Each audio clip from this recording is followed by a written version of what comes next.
It started on a quiet Sunday morning in suburban Georgia, the kind of neighborhood where lawns looked identical, fences stood tall and beige, and people waved with forced smiles.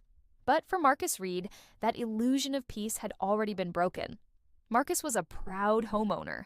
He'd worked 15 years at a construction firm, built his dream porch with his own hands, and took pride in mowing his lawn every Saturday at sunrise. His house wasn't just property, it was legacy. His father used to say, "A man's fence isn't just wood. It's his boundary, his dignity." Marcus lived by that rule, but the HOA patrol, the Homeowners Association's self-appointed watchdogs, didn't share that respect. Especially Officer Doug Peterson, a retired cop turned neighborhood enforcer with a shiny badge that said HOA Patrol. Doug treated the neighborhood like his old beat, prowling around, peeking into yards, snapping photos of mailboxes that weren't regulation size. At first, Marcus tried to play nice. When Doug left warning slips about faded paint on the backyard gate, Marcus repainted. When Doug complained about non-approved plants near the fence line, Marcus removed them. But one day, Doug climbed over Marcus' fence, uninvited, claiming he needed to inspect the other side for a violation. That's when something changed in Marcus. That old saying from his father echoed again. If a man crosses your fence without respect, he's not just trespassing, he's testing your spirit. Marcus confronted him. "Sir, you can't climb over my property. That's trespassing." Doug smirked, his hand resting on the wooden plank. "I'm HOA Patrol, Mr. Reed.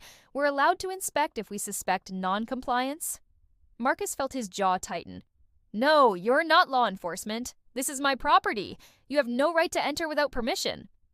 Doug gave a half shrug. "Then maybe next time follow the guidelines. And we won't have to." From that day forward, things got worse. Marcus started finding notices almost weekly. Unapproved color of flower pots, trash can not stored within designated area, vehicle parked too close to curb. The HOA seemed obsessed with him, but Marcus noticed something. His white neighbors weren't getting those notices, even though they had the same flower pots and parked the same way. It wasn't about rules anymore. It was about control. One night, around 9:30 p.m., Marcus heard footsteps again behind his house. He peeked through the window and froze. Doug was back, flashlight in hand, climbing over the same fence. Marcus rushed outside. "What are you doing on my property again?" Doug's light beamed straight into Marcus's eyes. "Just making sure that fence is within code. Looks higher than 6 feet now." Marcus clenched his fists. "Get out before I call the police." Doug smiled. "I am the neighborhood police." That night, Marcus couldn't sleep.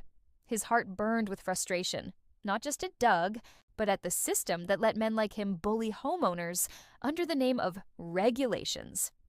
He poured himself a glass of water, looked out at his fence, and whispered, "You messed with the wrong man." The next morning, Marcus began his plan. He dug up old electrical supplies from his construction days: copper wire, solar batteries, insulation tubing, voltage control relays. He wasn't trying to harm anyone, but he wanted a lesson taught, one Doug wouldn't forget. He installed a mild voltage electric deterrent, legal, safe, but shocking enough to make someone think twice before grabbing the fence. Then he put up a bright yellow sign: "Warning, electrified fence, private property, do not enter." It was clear, visible, and legal. But Marcus knew Doug's kind, the type who thought rules applied to everyone but themselves. 2 nights later, Doug came again. Marcus watched through his porch camera, sipping his coffee, eyes locked on the live feed. Doug's flashlight cut through the dark as he reached for the fence. The moment Doug's hand touched the metal latch, zap, a crackle, a yelp. Then silence. Doug stumbled back, shaking his hand, swearing under his breath.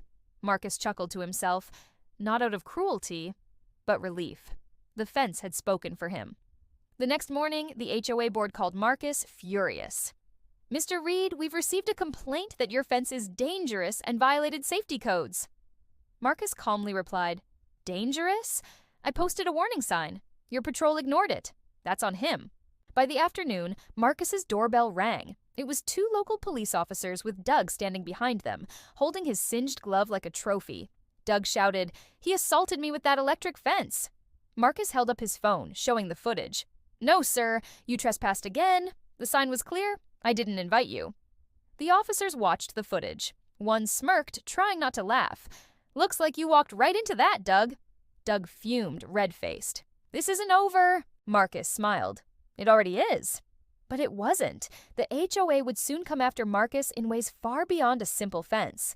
A week later, Marcus received an official HOA letter, notice of fine and mandatory hearing. They accused him of endangering community safety, claiming the electric fence was an aggressive threat to HOA personnel. Marcus attended the meeting, but this time he didn't come alone. He brought attorney Lisa Myers, a civil rights lawyer known for exposing HOA abuses. The boardroom smelled like old carpet and cheap coffee.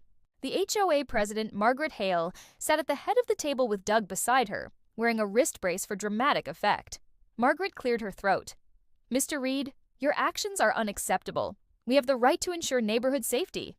Lisa cut in smoothly. "You mean Doug has the right to jump fences? Because I've reviewed Georgia state law. That's trespassing. Multiple times." Doug snapped, "It's my job." Lisa smiled. "Your job doesn't grant you immunity from the law.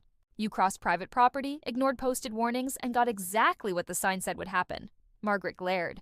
"We can still impose community fines." Lisa leaned forward. "And we can file a harassment and racial discrimination complaint with the county housing department, along with a trespassing case. You sure you want to go down that road?" The room went silent. Doug's face tightened. Margaret shuffled papers, clearly shaken. Lisa continued. "Mr. Reed has documented every visit, every violation, every selective enforcement. We can subpoena footage, call neighbors, and make this public. I'm sure the local news would love this story." After a long pause, Margaret said softly, "Perhaps we can find a resolution." Lisa nodded. "Yes. Drop all fines, issue a written apology, and add a clause preventing HOA patrols from entering private yards without permission." They had no choice but to agree. Marcus walked out of that room a free man. The weight lifted from his chest. For the first time in months, he felt peace. That night, he sat on his porch with a glass of sweet tea. The crickets chirped, the fence stood quietly in the moonlight, and for once, no flashlights, no threats, no notes. Doug eventually resigned from the HOA patrol. Word spread through the neighborhood. Some laughed, some cheered quietly. Marcus didn't brag. He didn't need to.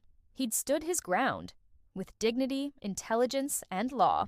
Weeks later, Margaret herself visited him. "Mr. Reed," she said hesitantly, "we're updating HOA rules. We'd like your input." Marcus smiled. "Glad to hear it. Maybe this neighborhood will finally start respecting boundaries, literal and otherwise." She nodded. "We want to make sure this kind of situation never happens again." Marcus extended his hand. "Then we understand each other."